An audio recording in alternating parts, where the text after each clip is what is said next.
Muchos pueblos indígenas en todo el mundo están defendiendo sus territorios de los desarrollos a gran escala con los cuales no están de acuerdo, empleando múltiples estrategias. Una de esas estrategias es el uso de recursos legales. En el mundo hoy en día hay leyes internacionales de que te amparan, ¿sí?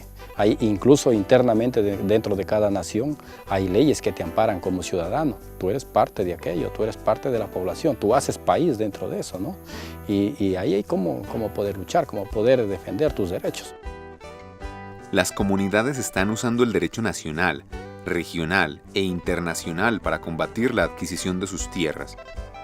Este video examina cómo comunidades en 3 países, Indonesia, Tanzania y Paraguay, están usando las leyes e investiga los riesgos y las ventajas de llegar hasta las cortes. Nuestro primer ejemplo proviene de Indonesia y nos narra el reciente éxito legal de los pueblos indígenas ante la ley forestal de Indonesia. Bajo esa ley, 70% del territorio de Indonesia, incluyendo muchas tierras indígenas, fueron reclamadas por el Ministerio de Bosques como tierras del Estado. Durante años, la ley de bosques ha sido una razón importante por la que los pueblos indígenas fueron criminalizados solo por vivir en su tierra y por usarla. El Ministerio de Bosques ha reclamado unilateralmente muchas tierras indígenas, incluidos bosques consuetudinarios como tierras del Estado. Se crearon entonces reclamos superpuestos que condujeron a varios conflictos. Muchos de ellos pueden categorizarse como violaciones a los derechos humanos. Esos conflictos hicieron que las comunidades de Kuntu y Sisitu llevaran el caso hasta la Corte Constitucional de Indonesia con el fin de averiguar si la ley forestal era legal en el marco de la Constitución de Indonesia. Después de mucha organización comunitaria, hacer campañas y ejercer presión, con la sentencia MK35, la Corte reconoció que el bosque tradicional no hace parte de la zona forestal del Estado. La decisión de la Corte Constitucional fue un paso contundente hacia la reversión de la apropiación estatal de tierras indígenas.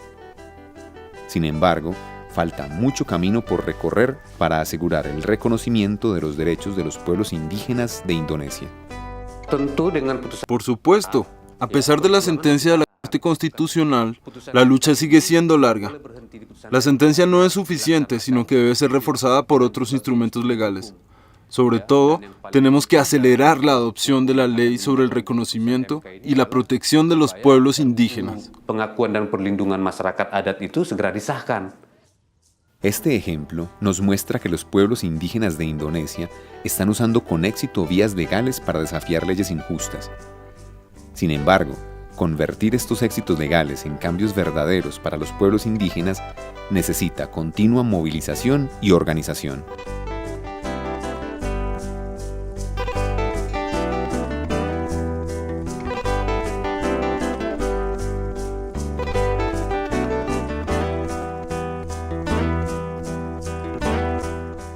La segunda historia viene de Tanzania, África, donde los Masái también llegaron hasta las Cortes Nacionales para cuestionar la legalidad de la pérdida de sus tierras en aras del establecimiento de parques nacionales.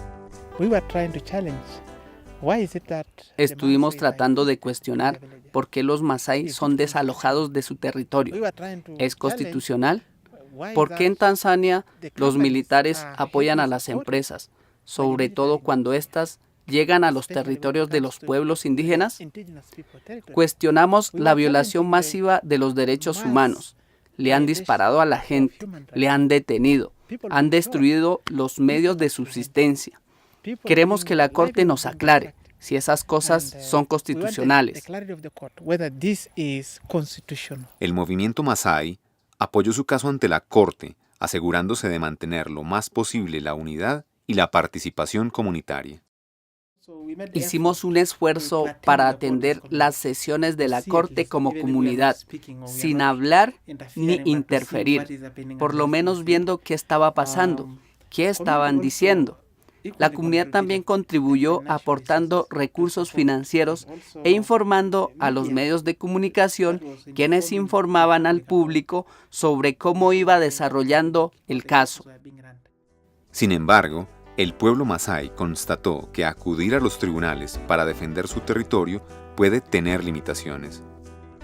La corte, en la medida que hay que pagar abogados, resulta realmente costosa en términos de dinero, pero también cuesta mucho en términos de tiempo. Es técnico, tiene que conseguir los abogados correctos y tener los recursos para que no se corrompa. Pero mientras el caso se desarrolla en la corte, vemos al sector privado, a las empresas que continúan con sus proyectos. Ellos pueden hasta influir en las decisiones de la corte. El caso fue interpuesto en 2010 y aún no concluye. Mientras tanto, los masái siguen siendo hostigados y desalojados de sus tierras. Dado los altos costos, las demoras y los problemas para implementar las decisiones de la corte, es importante ser conscientes de las dificultades a la hora de usar la ley en la defensa del territorio. No obstante, tomar acciones legales en muchos casos puede traer experiencias positivas. Muchos pueblos indígenas han conseguido reconocimiento y derechos sobre sus tierras a través de cortes nacionales e internacionales, demostrando la profunda conexión cultural que tienen con sus territorios. Muchos casos de este tipo han sido llevados hasta la Corte Interamericana de Derechos Humanos, que da a comunidades en 35 países de las Américas la opción de llevar los asuntos de tierras y derechos humanos a las cortes.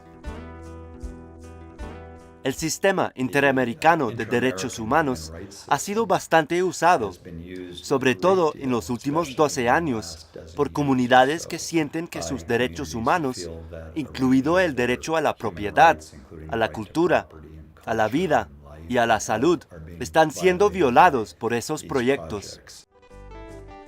Muchas comunidades en las Américas han ganado exitosamente casos en la Corte Interamericana de Derechos Humanos y han forzado a sus gobiernos a que respeten sus derechos. Nuestra tercera historia pertenece a una de esas comunidades, Saboyamaxa en Paraguay. Recientemente ganaron el caso interpuesto para que sus tierras ancestrales fueran devueltas.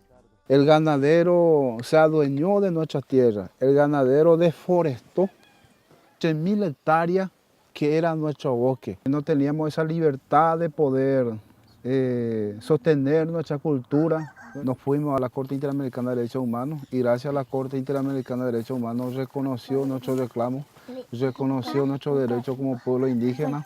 La Corte en sí dio a entender que el Estado por su parte se apartó muchísimo de sus responsabilidades con los pueblos indígenas, sobre todo con relación al cumplimiento de los derechos indígenas, el garantizar el buen estado o estatus de vida de los pueblos indígenas.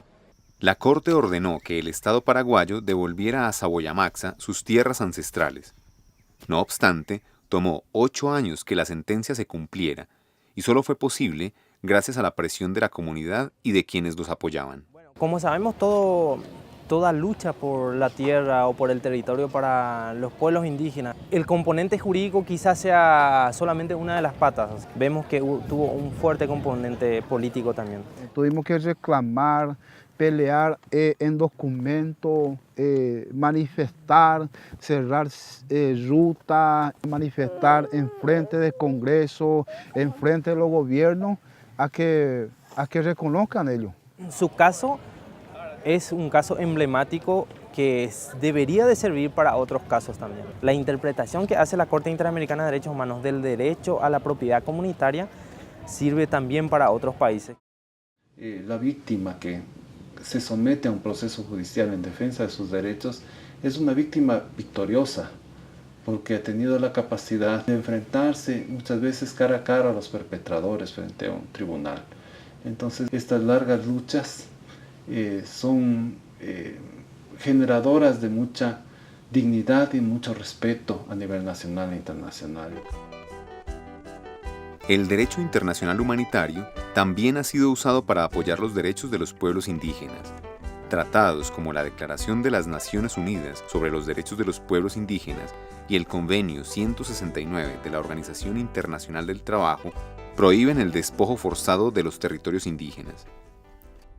El derecho internacional humanitario contempla amplias protecciones para los pueblos indígenas, las cuales pueden ser usadas por los abogados para argumentar los derechos fundamentales, como el derecho a la información, a la participación, a ser consultados, a la propiedad, a la cultura, a la vida y a la salud.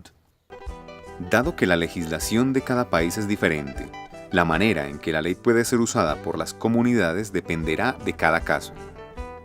Los cuerpos de legislación regionales varían de continente a continente. A veces puede resultar difícil hacer cumplir las leyes internacionales, y muchos países no han firmado los tratados que apoyan los derechos de los pueblos indígenas. El uso de la ley para defender sus derechos resulta más efectivo si cuenta con el respaldo de muchas otras estrategias. El crecimiento de la conciencia comunitaria, la movilización, las estrategias de comunicación, las protestas y las redes, todo esto complementa las demandas legales y ayuda a que tengan éxito. El tema no debe pensarse que es algo que un abogado o un equipo de abogados pueden resolverlo.